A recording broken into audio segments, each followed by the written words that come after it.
Hey guys, what's up? So we have another update on Advanced Server and there's a big change on critical items. First is Haas's class. It now has 20% attack speed and 20% critical chance. Physical attack is lowered to 25 and there's a unique passive that gives you extra attack speed after a critical strike. So a total of 40% attack speed can be acquired from Haas's class. It's going to be a good addition to your critical builds.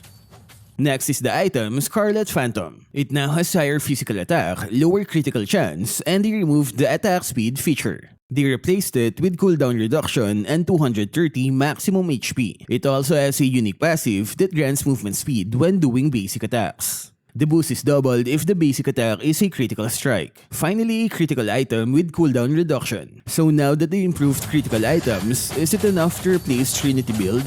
Which do you think is stronger now? And which heroes will receive an indirect buff from these item changes? Next on our list is Zhong. The Sha Residue Eruption is back, which means the delayed heal and damage will remain just like in official server. And they removed the Sha Essence to make things simpler. As you can see, there's no more purple bar underneath his HP.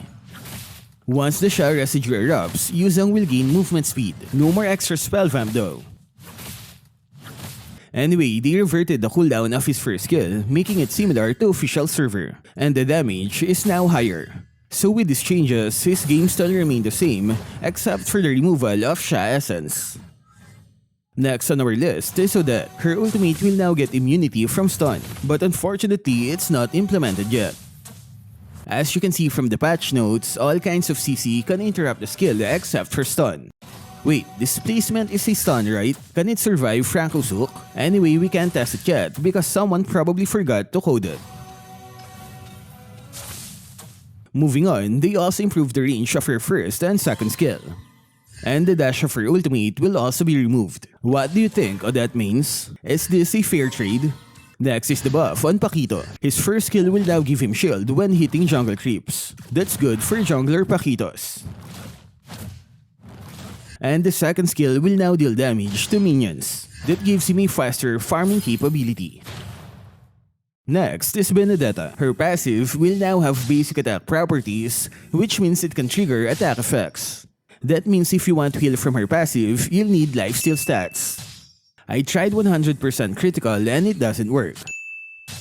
The extra damage of Demon Hunter Sword will now work with her passive. But the most effective item is probably Endless Battle.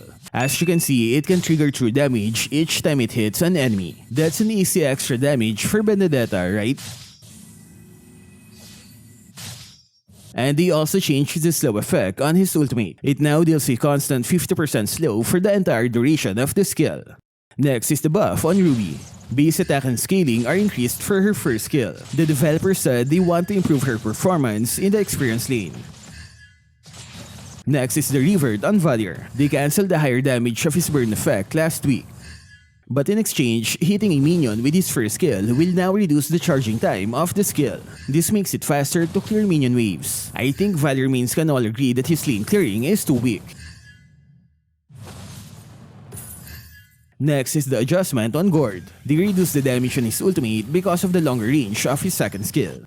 Maybe he was dealing too much damage now that you can land both skills at the same time. Next is Badang, a slight revert on his stun duration last week from 0.5 to 0.6 seconds.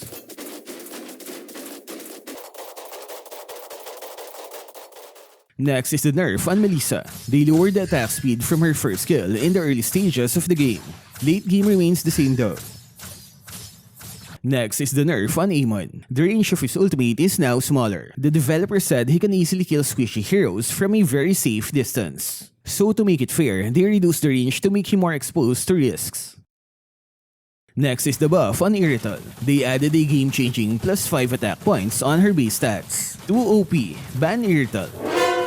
Next are the slight adjustments on Ixia. Lower base attack on her attributes and lower damage on her first skill. Last one is the adjustments to the upcoming talents. They're still fine-tuning everything, so we'll just have to wait until the final version. These are just minor changes and nothing too big, except maybe this one. So what can you say about the update? Do you like the adjustments on critical items? Share your thoughts in the comment section. That's all for this video. Stay safe and thank you for watching.